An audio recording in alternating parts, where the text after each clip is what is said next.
Welcome to Everlasting Summer Part... I don't know anymore. I'm going to start off really quickly. One thing, you might notice I sound different. And you might hear my computer in the background. This is because I'm in my bedroom right now, and I don't normally record in here, but I needed to record in here today, so I'm using my old microphone, which is a Blue Snowball, so it sounds different. It's lower quality than my regular everyday microphone, which is an AT 2020. So yeah, today we are starting the DLC route, which I have to go into here for. There. One Pioneer Story. This is the final route for today. Or for this series. This is an interesting view.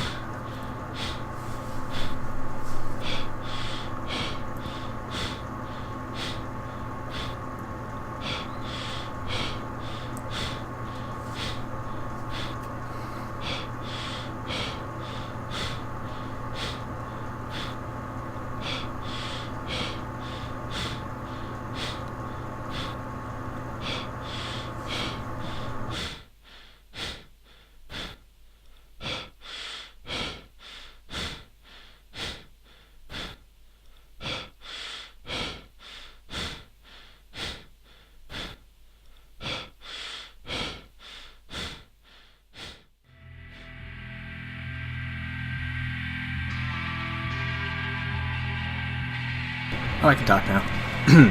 My world is empty as I am. I destroyed myself to become a whole world, a world of emptiness that destroyed me. I believed I had someone's fate in my hands, the power to end the lives of others. But I was only wandering in the darkness, vainly hiding from any new beam of light, every one of which was only spawning empty shadows. Every shadow was my faceless reflection, a cloud of absolute darkness with a single goal, to consume me. I was hiding from them, merging with them. They were becoming me and I was becoming them. And finally, it didn't matter which one of us is on that side of the mirror. Although in this case, it's not just a cliched phrase or the reflection of a crude loser. It is a fact. Even though this wasn't the case before, even though before the worlds were many, and even though before the worlds were many, and my life could be called a life, because it all ended in a single moment.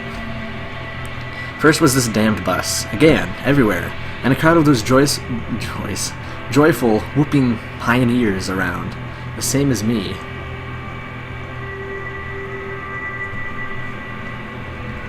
And then again, and again, like a vivid kaleidoscope of faces, events, emotions, and feelings.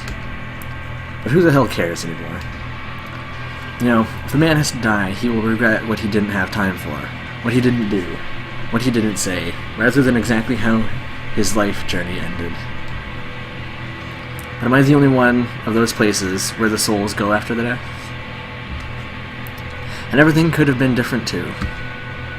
It doesn't matter that the end is always one, and that the same if the road to it can carry.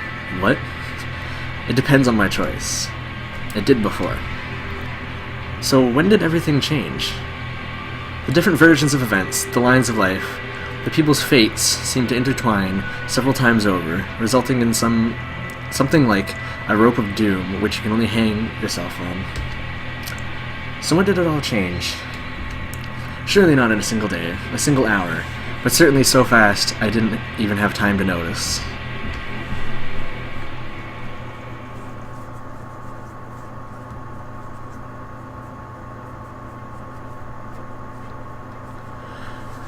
The rays of the summer sun shined into my eyes.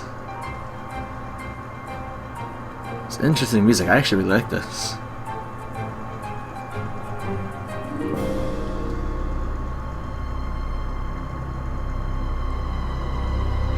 That's getting creepy.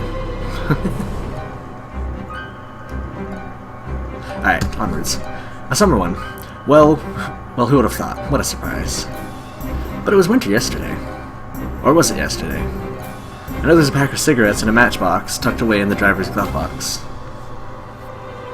My head spun from the deep breaths I inhaled, and the nasty smell of menthol fettered my brain with a chill. cosmos for export. They could damn well make stuff for export then, unlike now. Nuclear reactors, rifles, cigarettes, and communism. Lots of communism. In boxes, crates, containers, in the cargo holds of ships, in the freight sections of planes, in the goods wagons of trains, even in spaceships. Ever more communism to the pygmies of Africa, Incans of South America, Poffins of New Guinea. And I guess we can drop a package for the penguins in Antarctica too. Fuck? I'm raving. Finishing the third cigarette, I stared at the gates and started to wait. I don't even need a clock. There's a sun. Jesus Christ, I can't read today. Like all days now. There's an unfailing internal chronometer working in my head. Now, just a little bit longer. One of the doors squeaked disgustingly and opened up a bit, and from behind it peeked out a girl in a pioneer uniform, who looked around and noticed me. I see why I was told to play this after I completed the game. Walking closer, she sniffed the heavy, hot air and seemed to be a bit surprised, but immediately smiled and spoke. Hi, you must be new here. Go ask yourself. There was 3 dots, not 4. I shouted, got up, and went to the camp, ignoring her. It was hilarious once, then it was fun, now it's just a habit. A foolish but obsessive habit, like putting different things in different pockets. I, for example, can't carry a phone in my right pocket because... hell if I know why. God, I'm the same way. And this is the same deal. Insulting a girl in the morning is a good start to the day. Sure it is, Semyon, you must be a hit with the ladies. I met another pioneer girl on the way. To be more precise, she tried to hit me on the back, but I jumped away in time and glared at her in a way that seemed to make the poor girl suddenly come up with more urgent things to do.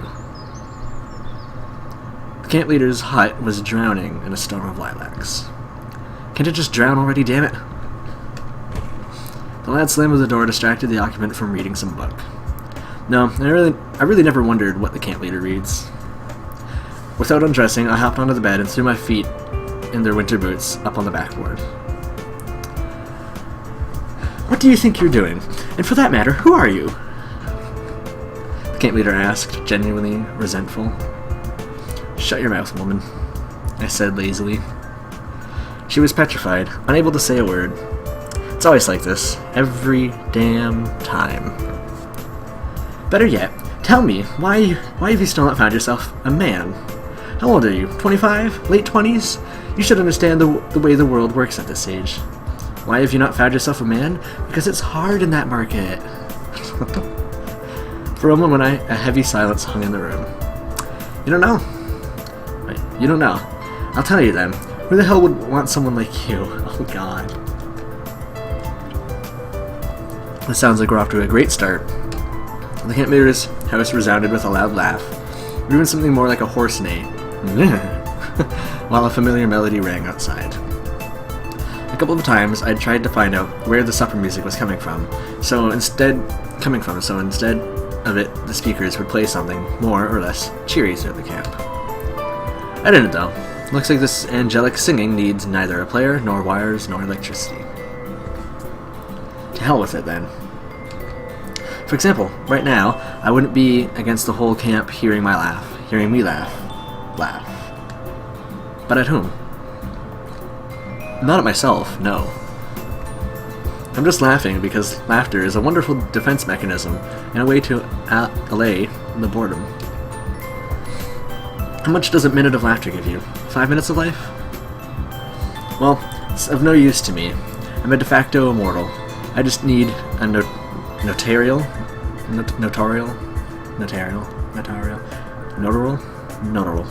certificate, whatever.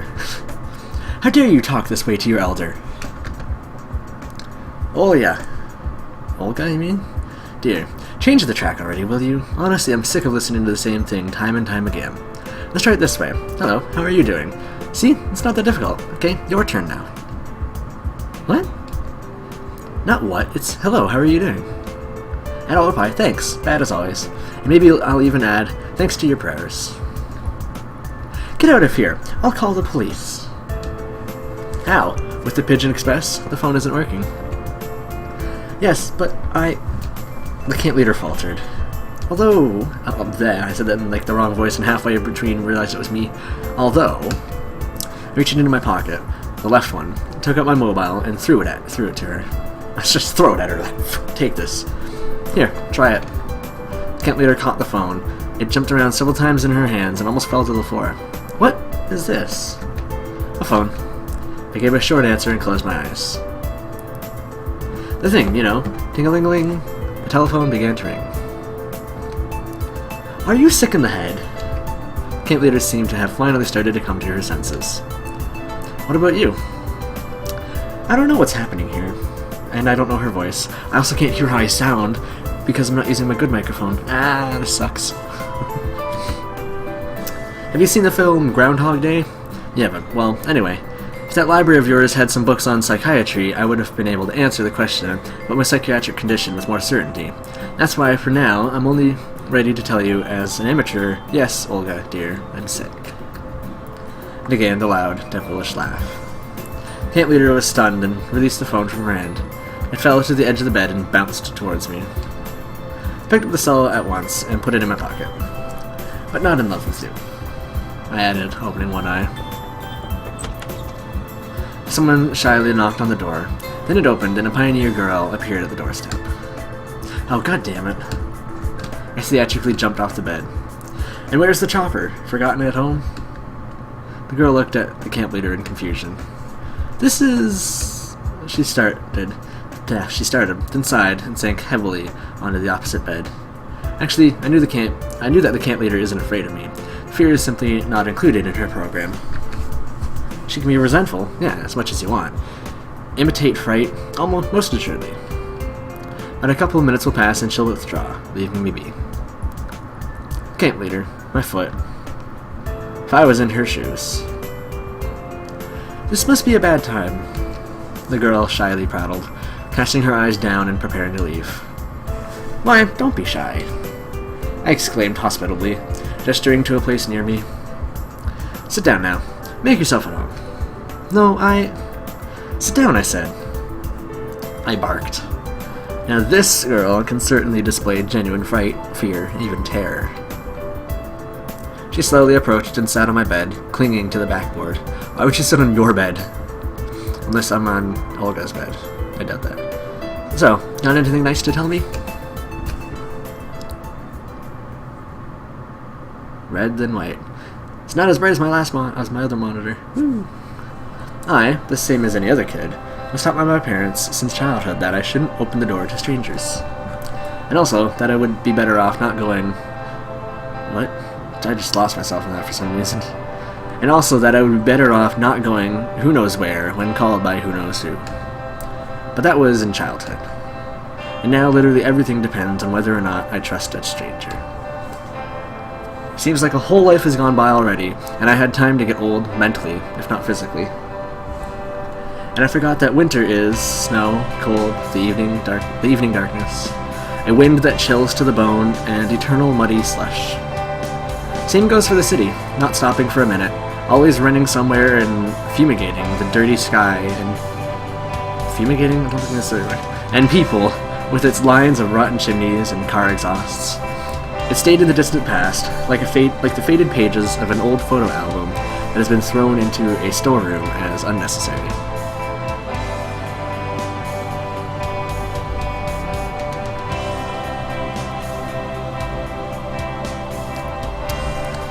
Does anyone remember Xenia's voice? Hey! The voice of the girl sitting nearby distracted me from these thoughts. You hung up again. Still thinking about that? But what? She meant no offense, and I asked again just for the sake of it. I already knew the answer. You know, we were sitting on the library's roof, our legs dangling over the edge. Oh, so cute. Xenia leaned back a bit, her hair beautifully fluttering in the wind. The bright sun was shining into our eyes, making us squint, but it wasn't terribly blinding. Where did I get terribly from? What? But it wasn't blinding, more like velvety warm. And seemed to envelop your whole body in the pleasant heat of the sunny day. No. I mean, I don't know, I guess. Lately I can't always say what I'm thinking about, just a mush of thoughts in my head. I fell silent for a moment and looked at Xenia.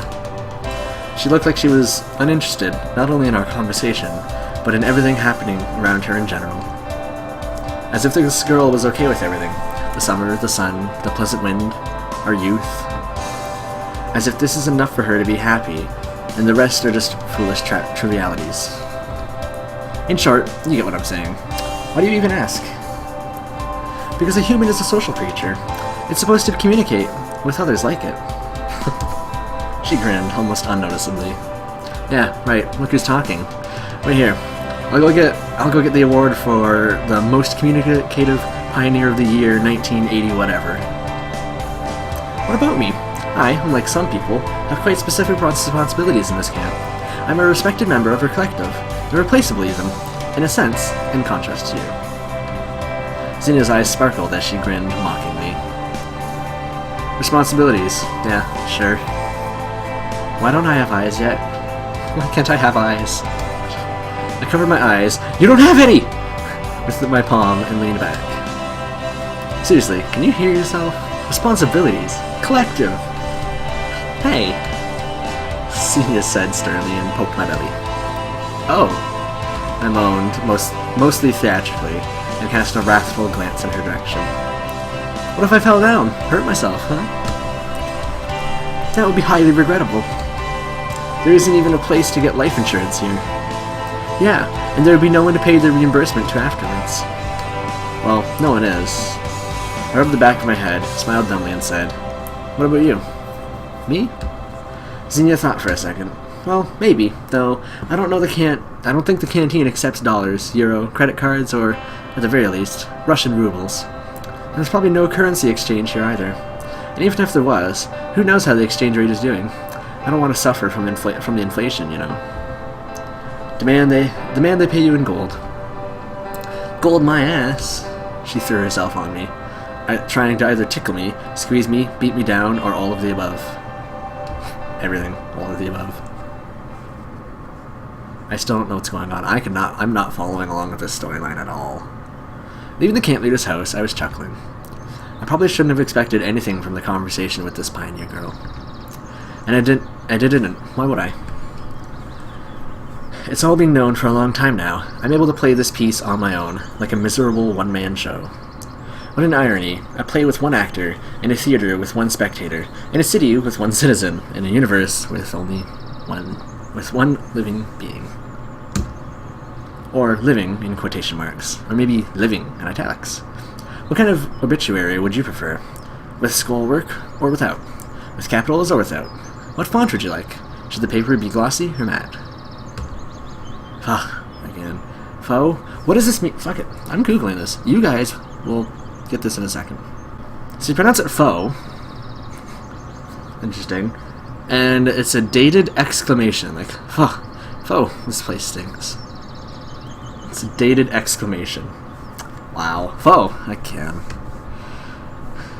see faux in that word. Down the road was skipping a jolly little girl. Should I maybe start with her this time around? I remember there being splendid meat hooks in the canteen. Or shouldn't I? And who are you? She blurted out, coming up to me. I'm the terror that flaps in the night. Boo! I demonstratively spread my arms and loomed over her. That's not scary at all. Not scary? Well, it'll do for now. I grinned and went forward. Hey! Her shout followed me. Wait! The girl caught up to me and grabbed my hand. Don't touch me. I cried with disgust and forcefully jerked my hand so the young pioneer flew off the road and fell into the bushes. Ouch, that hurt! Oh, you made her cry. She started to cry. Strange. Now, this is really strange. I don't think something like this has ever happened before. Of course, this day has repeated itself so many times already that it's impossible to count. The point is really not the girl flying into the bushes, except there shouldn't be anything new. Even such an insignificant one, as one might think, occurrence may in the end turn out to be more important than all of the previous times than the first time. I don't know why, I just feel that it's simply being too long since anything new happened. Yeah, it's been since Thursday, for me. Of course, this world isn't comparable to a monotone mechanism that does its work soullessly, but all the variations of the script are familiar to me. And when I say all, I mean all. A couple of minutes ago, I think that's the first time I've ever seen bolded text in this. A couple of minutes ago, into the camp leader's house could have come not that shy pioneer, but the girl who met me at the camp's gates, and I would be ready. Or the arrogant pioneer girl that greets strangers with a thump on the back, and I would be ready. Or even this little crybaby, I would still be ready. But now, this very moment, something is happening that I'm not ready for. And above all, I'm not ready for surprises. The girl continued to cry, looking at me with the eyes full of anger and resentment. You! It's all your fault! Come on, what are you crying for? I walked up to her hesitatingly and reached out my hand. For a second, the girl made a puzzled face, but then grabbed me and got to her feet with a jerk. Felt ashamed, did you? That's the point. You can't bully the little ones. Ashamed? I repeated my thought, far from here. Why? Because of you? Why would I be? But you should. She frowned and ran towards the camp leader's cabin. To complain, maybe. I don't know. I really don't know. For the first time in a long time, something like this has happened. Just a couple of minutes ago, I could say with certainty what each of the pioneers is occupied with at this particular moment. And what now? Foe.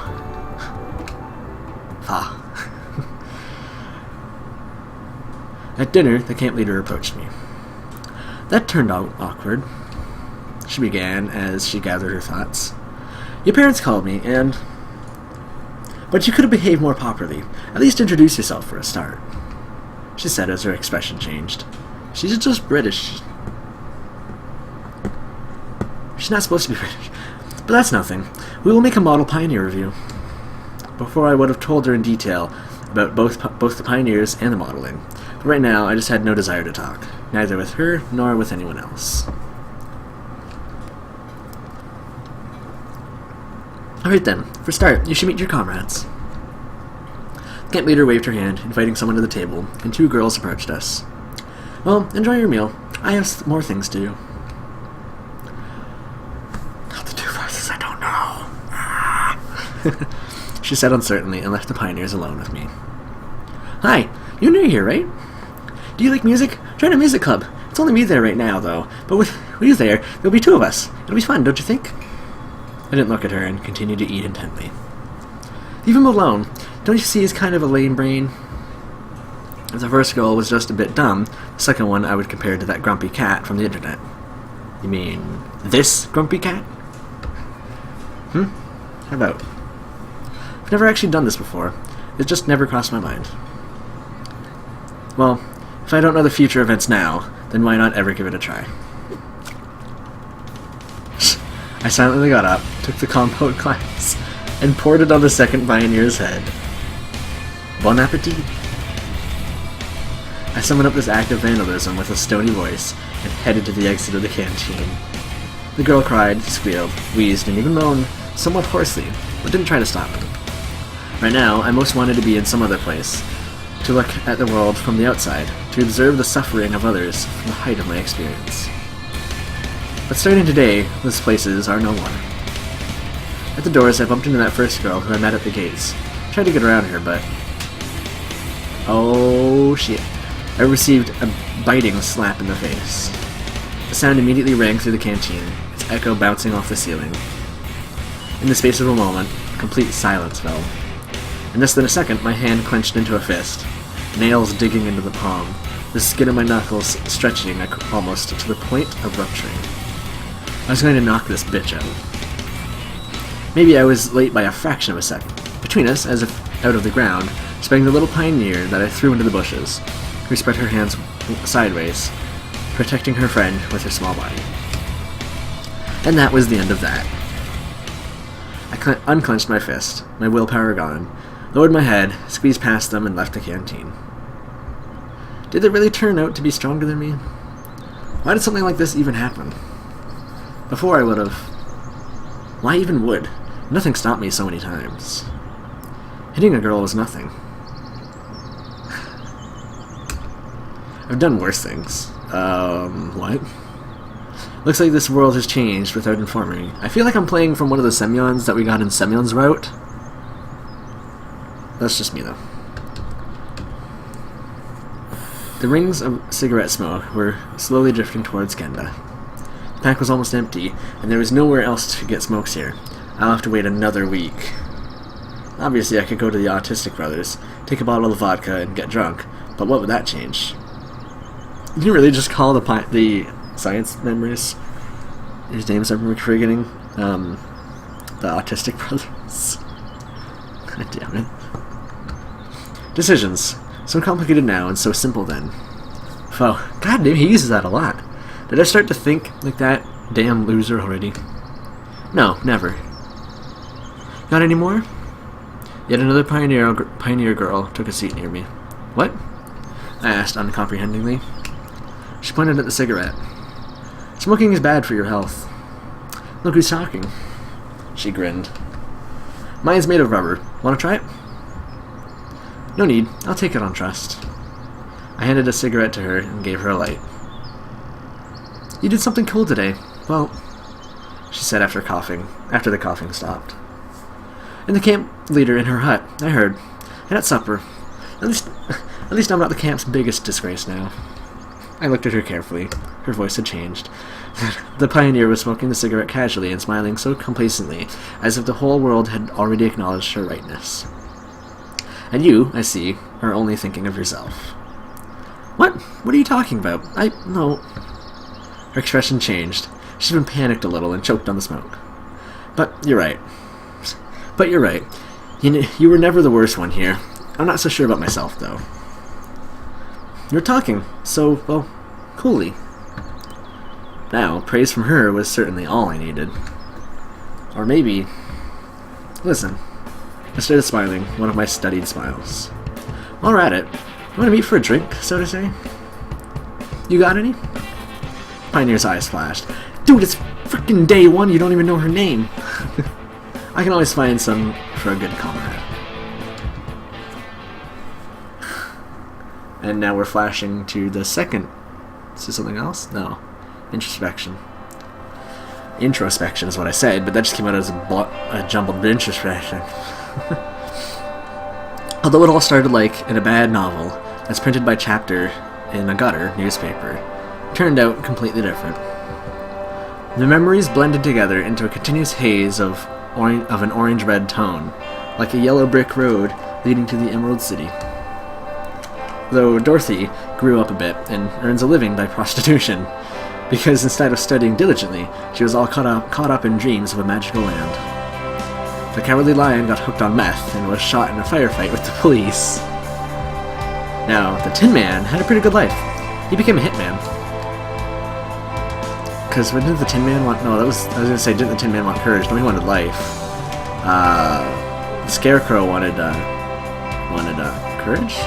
I don't remember. I've never actually seen that. And the Scarecrow didn't even change at all.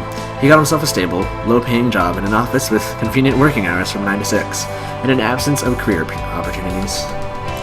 There probably wasn't any magical city in the first place. I don't know why I emphasized there. An endless road with no destination or meaning. You know, at that time, he really was talking about something like this. Tried to warn me, at least. I wasn't listening, and as a result, ended up as the only one to get stuck in this damn Mobius strip.